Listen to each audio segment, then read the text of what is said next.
I am Tony. My student number is S04410009. I'm a sophomore in NCUE. The title of the speech is Aala El-Khani. What it's like to be a parent in a war zone. Worldwide, over 1.5 billion people experience armed conflict. In response, people are forced to flee their country, leaving over 15 million refugees. Children, without a doubt, are the most innocent and vulnerable victims, but not just from the obvious physical dangers, but from the often unspoken fact that wars have on their families. The experiences of war leave children at a real high risk for the development of emotional and behavioral problems. Children, as we can only imagine, will feel worried, threatened, and at risk. But there is good news. The quality of care that children receive in their families can have a more significant effect on their well-being than from the actual experiences of war that they have been exposed to. So actually, children can be protected by warm, secure parenting during and after conflict. In 2011, I was a first-year PhD student in the University of Manchester School of Psychological Science. Like many of you here, I watched the crisis in Syria unfold in front of me on the TV. My parents is originally from Syria, and very early on, I lost several family members in really horrifying ways. I sit and I gather with my family and watch the TV. We've all seen those scenes: bombs destroying buildings, chaos, destruction, and people screaming and running. It was always the people screaming and running that really got me the most, especially those terrified looking children. I was a mother to two young, typically inquisitive children. They were 5 and 6 then, at an age where they typically ask lots of questions, and expected real, convincing answers. So I began to wonder what it might be like to parent my children in a war zone and a refugee camp. Would my children change? Would my daughter's bright, happy eyes lose their shine? Would my son's really relaxed and carefree nature become fearful and withdrawn? How could I cope? Would I change? As psychologists and parents trainers, we know that arming parents with skills in caring for their children can have a huge effect on their well-being, and we call this parent training.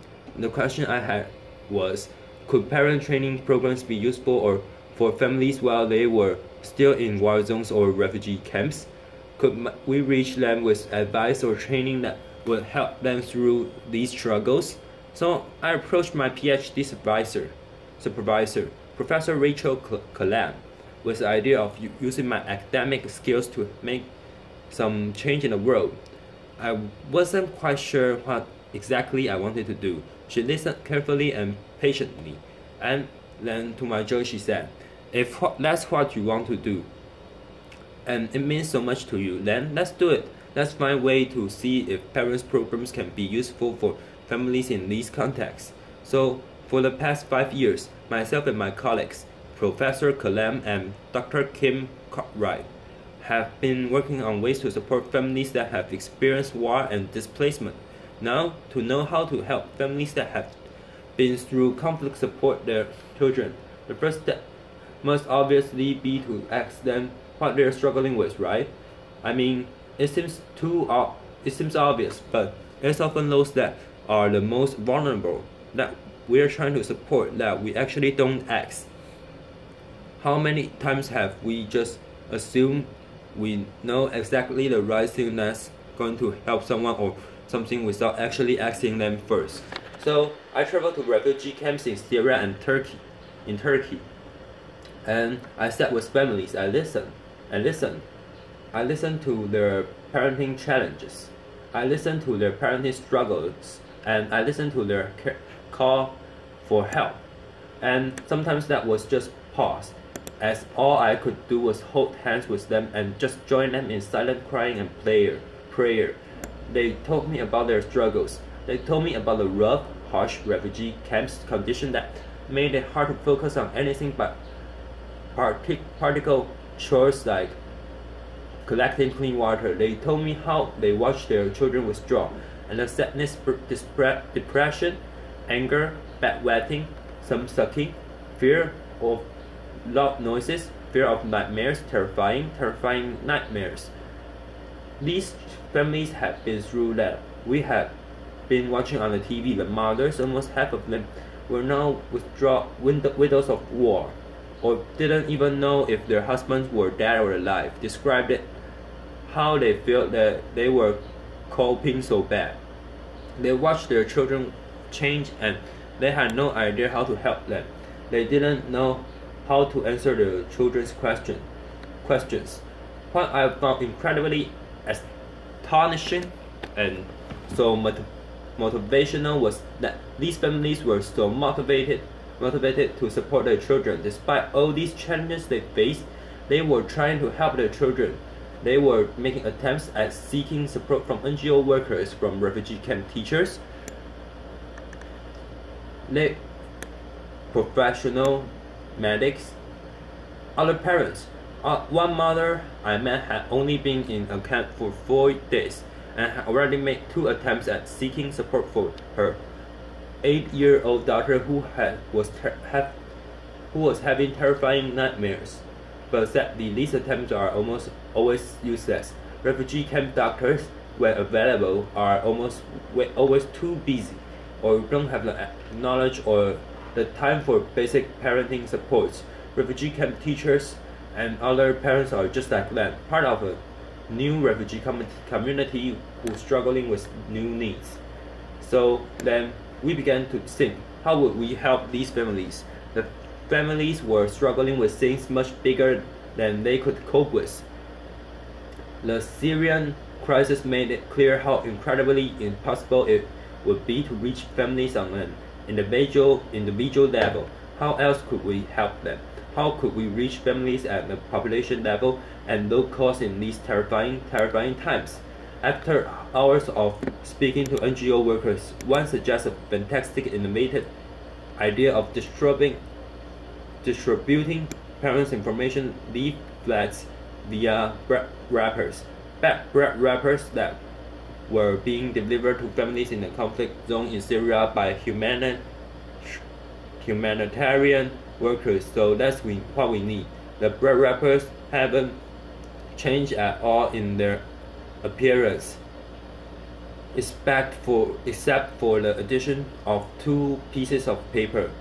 One was a parenting information leaflet that had basic advice and information that normalized to the parent what they might be experiencing and what their child might be experiencing, and for information on how they could support themselves and their children, such as information like spending time talking to your child, showing them more affection, being more patient with your child, talking to your children. The other piece of paper was a feedback questionnaire, and of course there was a pen. So is this simple leaflet distribution, or is this actually a possible means of delivering psychological first aid that provides warm, secure, love parenting? We managed to distribute 3,000 of these in just 1 week. What was incredible was we had a 60% response rate. 60% of the 3,000 families responded. I don't know how many researchers we have here today, but that kind of response rate is fantastic. To have that in Manchester would be a huge achievement, let alone in a conflict zone in Syria. Like highways, how important these kinds of messages were to families. I remember how excited and eager we were for the return of the questionnaires. The families had left hundreds of messages, most incredibly positive and encouraging. But my favorite has got to be, thank you for not forgetting about us and our children. This really illustrates the potential means of the delivery of psychological first aid to families and the return of feedback too. Just imagine replicating these using other means such as baby milk distribution, or female hygiene kits, or even food baskets. But let's bring this closer to home, because the refugees crisis is one that is having an effect on every single one of us. We're bombarded with images daily of statistics and of photos, and that's not surprising because by last month, over 1 million refugees have reached Europe. 1 million refugees are joining our communities. They're becoming our neighbors. Their children are attending our children's schools. So we've adapted the leaflet to meet the needs of European refugees, and we have them online, open access in areas with a really high refugee influx. For example, the Swedish healthcare uploaded it onto their website, and within the first 45 minutes, it was downloaded 343 times, really highlighting how important it is for volunteers, practitioners, and other parents to have open access psychological first-aid messages. In 2013, I was sitting on the cold, hard floor of a refugee camp tent with mothers sitting around me as I was conducting a focus group.